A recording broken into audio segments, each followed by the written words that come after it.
Peace and Pan-Africanism, peace and Pan-Africanism. This is your big brother, DrUMAR. Ifa Tunde, Oguntade, the King Kong of consciousness and the Fresh Prince of Pan-Africanism.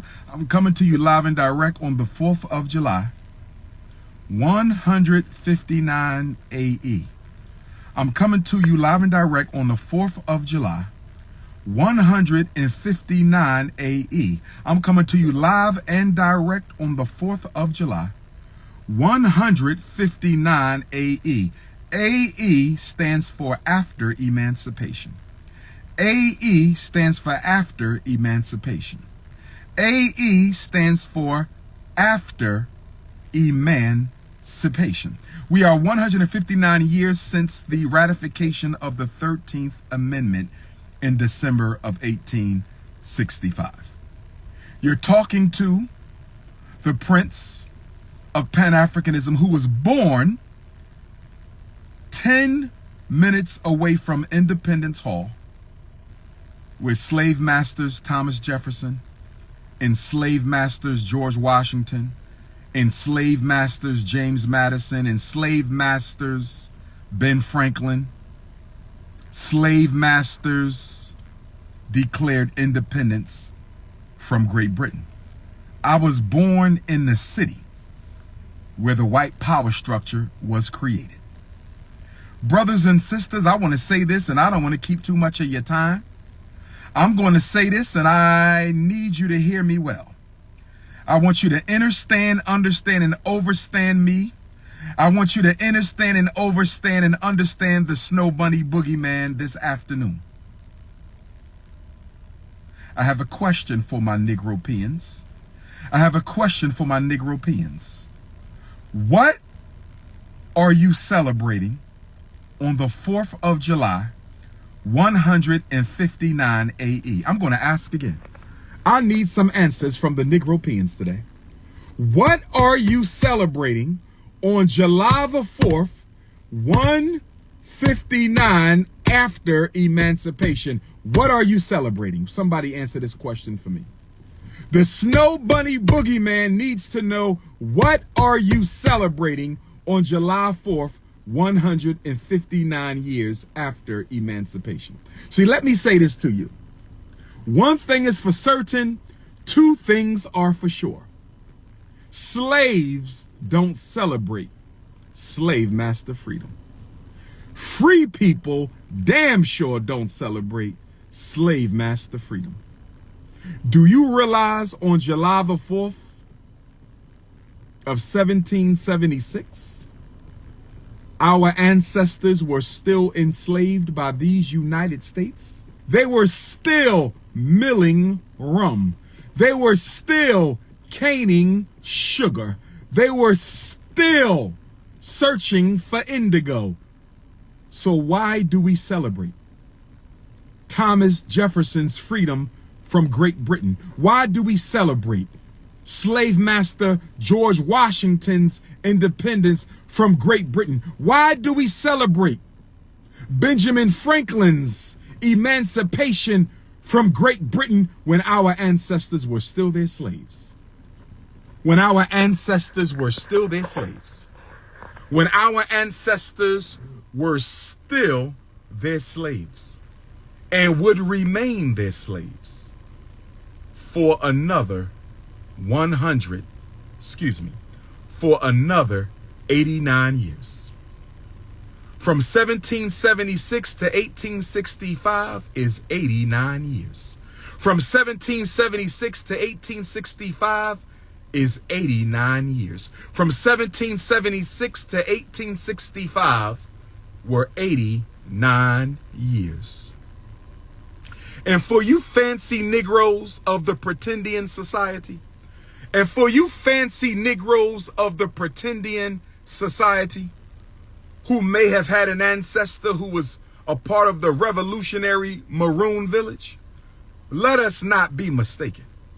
They too were subject to white supremacy. They too had to battle white supremacy. They too were under treaty with the United States government. So don't get it twisted. Don't get it twisted. Pretendians and Negropeans were all victims of the American power structure. Pretendians and Negropeans were all victims of the American power structure. Pretendians and Negropeans were all victims of the American power structure. To celebrate your slave master's freedom while you were still his slave is to validate the enslavement of African people. To celebrate the slave master's freedom while you were still his slave is to validate the enslavement of African people. Stop making excuses. I'm only celebrating being with my family. Well, it's 365 days a year. Why did you choose this day? There's no such thing as an emancipated people until you emancipate yourself from the worship of your slave master's holidays. I said there is no such thing as emancipation for a people until you emancipate yourself from the celebration of your slave master's holidays. I don't care what cookout you at. I don't care what swim party you at. I know you got the macaroni and cheese. I know you got the greens and the deviled eggs. I know you got the beef tongue and the beef ribs. I know you got the apple pie and the carrot cake. I know you got the beans and rice with the gravy. I know you can cook your ass off. But guess what, family? You're doing all that cooking and all that eating and all that swimming in the honor of your slave master's freedom while our ancestors were still their slaves. Brothers and sisters, we not free. Not only are we not free, we don't even want to be. I said, not only are we not free, we don't even want to be. I said, not only are we not free, we don't even want to be. Where's my flag? I know you didn't ask me that. I know this Negropean did not ask me that. Let me tell you about my flag. My flag is red on the top. It is black in the middle, and it is green on the bottom. That is my flag. It is the flag of the most honorable Marcus Messiah Garvey. It is the flag of the Pan-Africanist movement. It is the only flag universally voted on, approved, and adopted to be the flag of the African race. That's my flag. Now let me talk about your flag. It's not your flag. Because when your flag was created, you were still property of the U.S. government. How can it be your flag when you are not even considered a person? How can it be your flag when you are not even free? How can it be your flag when you are not even a citizen? How can it be your flag you are not even a human being? How can it be your flag when you had no rights? In the words of Supreme Court Chief Justice Roger B. Taney. In the words of Supreme Court Chief Justice Roger B. Taney, he said the black man has no rights. The black man has no rights that the white man is bound to respect. And you call that your flag? You need your melanin snatched, you Negropean. Somebody snatch that Negropean's melanin for me. Somebody please snatch that Negropean's melanin. He called the American flag his flag when he had no rights to own it. He had no rights to hold it. He had no rights to possess it. How can you call the American flag yours when you are not even a person? You were not even recognized as a human being. You were property. You were merchandise. You were a thing. I'll tell you what red, white, and blue stands for. Red stands for the blood of our ancestors that was shed building this country. I said red stands for the blood of our ancestors who were beat, brutalized, maimed, dehumanized, forced to work for free until death.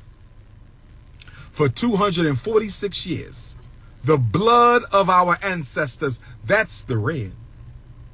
That's the red. The white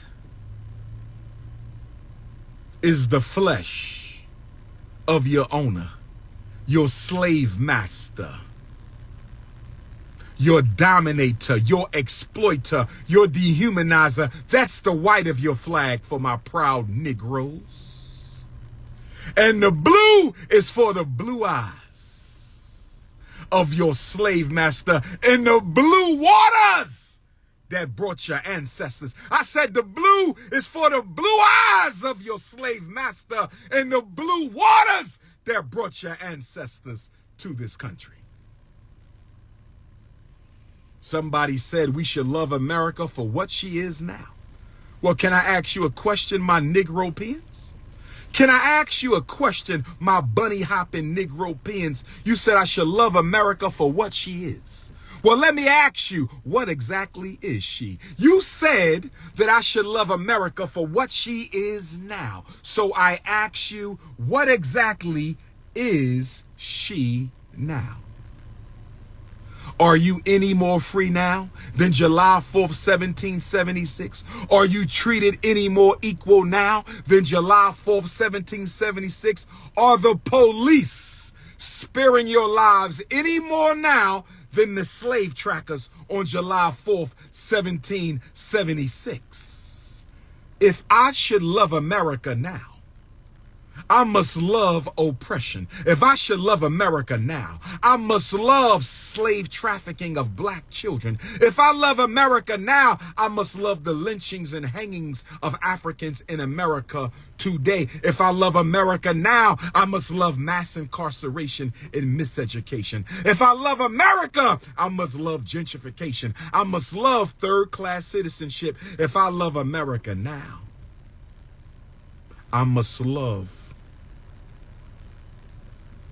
my own people's pain. I must be in love with my own people's misery. I must love the fact that I will never, ever be treated like a political, economic, or social equal in this land. You know what, brothers and sisters? I'm not going to give you my words. I'm going to give you the words of my 4 times great-grand cousin, the most honorable Frederick Douglass right now.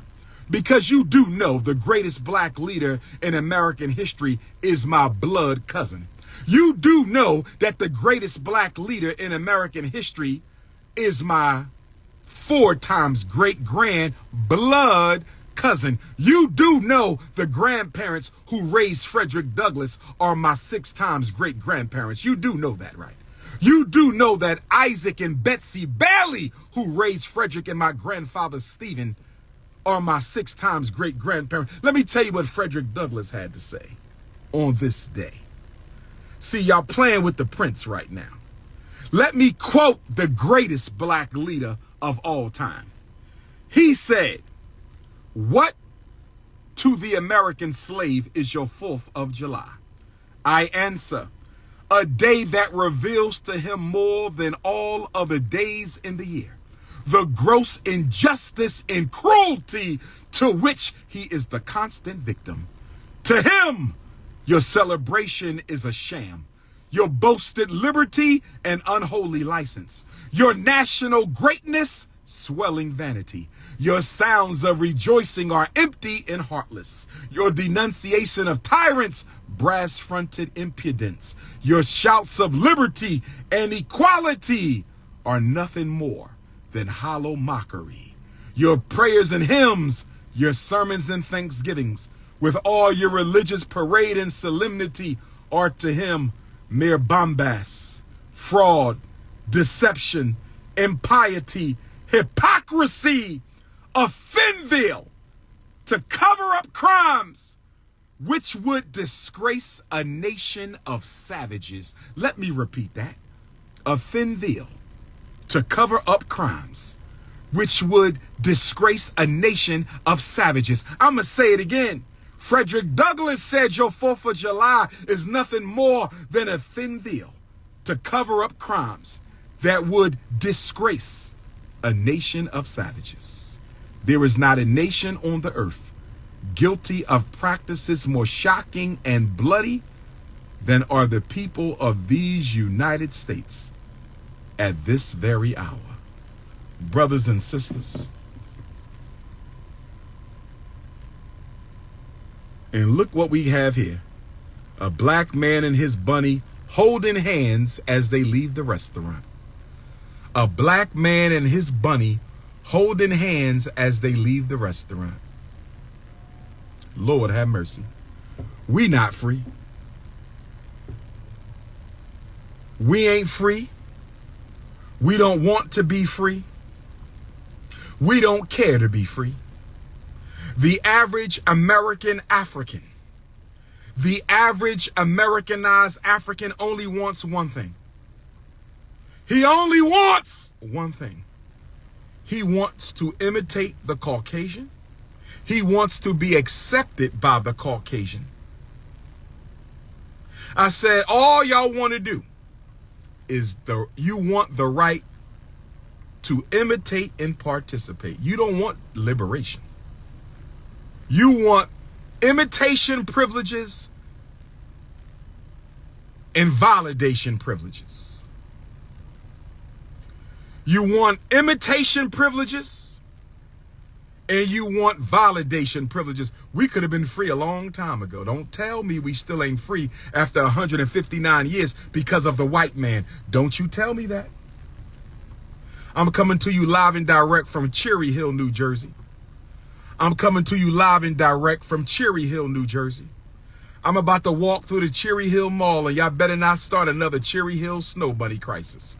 I'm about to walk through the Cherry Hill, New Jersey Mall, and y'all better not start another Cherry Hill Snow Bunny crisis. I'm about to walk through the Cherry Hill, New Jersey Mall, and you better not start another Cherry Hill Snow Bunny crisis. You would be free by now if you valued freedom. You would be liberated by now if you valued liberation. You would be equal by now if you validated equality, but you told the Caucasian, I don't need to be free, just give me social media. You told the Caucasian, I don't need to be equal, just give me the right to marry your white woman. You told the Caucasian, I don't want freedom and justice. I just want the right to live in a white neighborhood and shop at a white mall. That's right.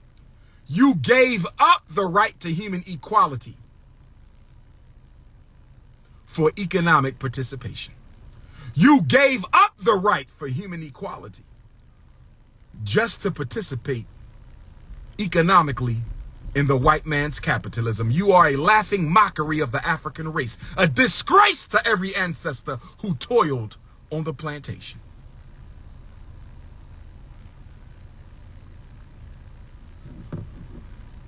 Who texted my phone? Who texted my phone? What to the slave is the fourth? Whew.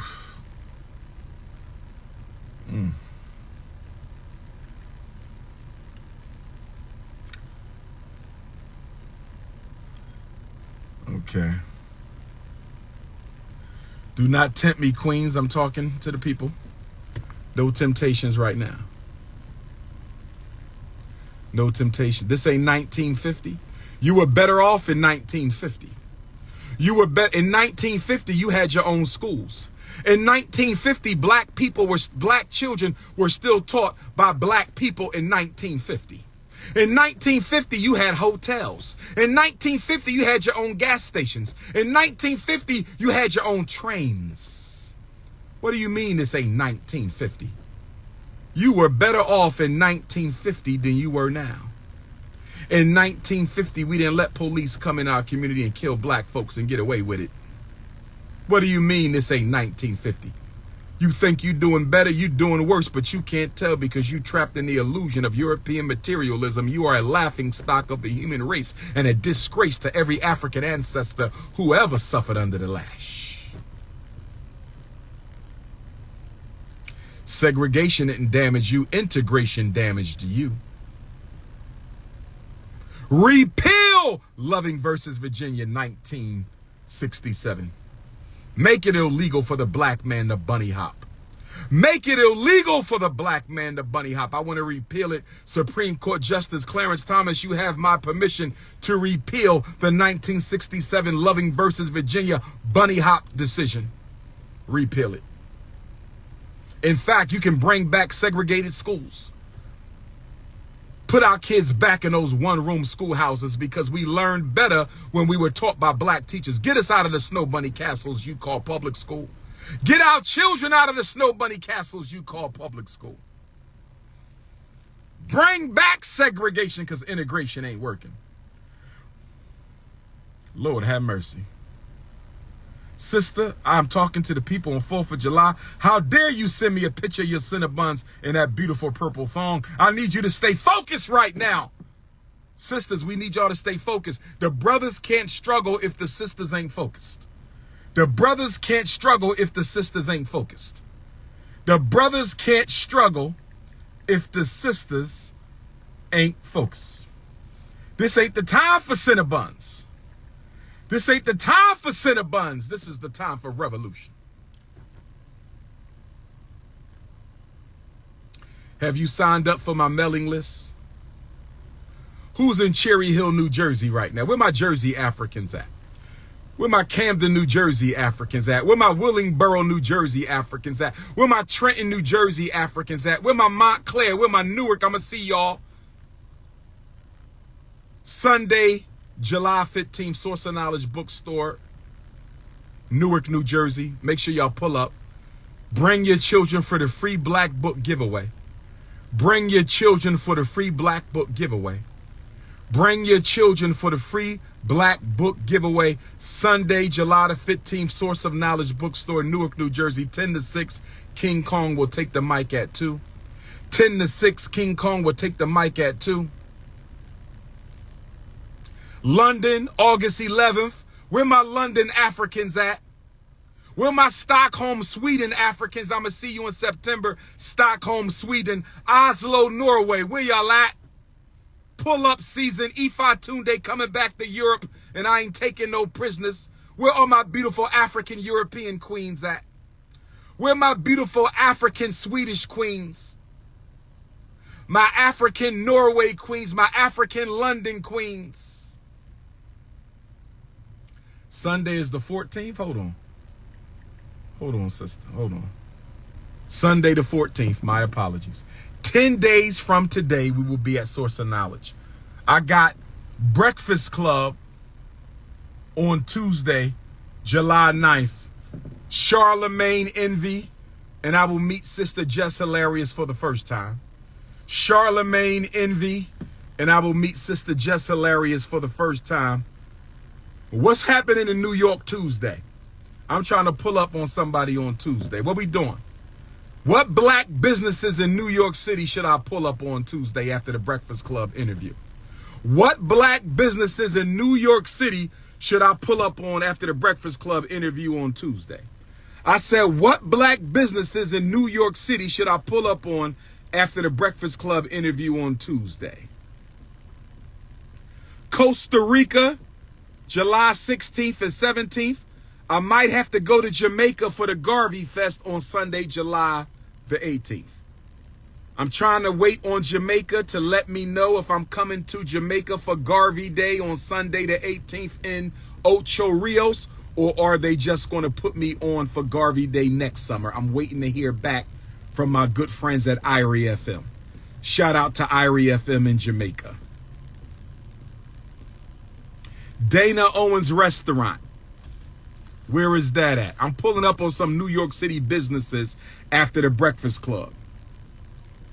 I'm pulling up in some New York City businesses after the Breakfast Club interview on Tuesday. If you got a podcast in New York City and you want to interview me for your podcast Tuesday, or North Jersey, New York City and North Jersey, if you got a podcast and you want to interview me Tuesday, you know I'm not free, so don't even play them games. You know I'm not free, so don't even play them games. You know it's not free, so don't even play them games. You could text me 215-989-9858. 215-989-9858.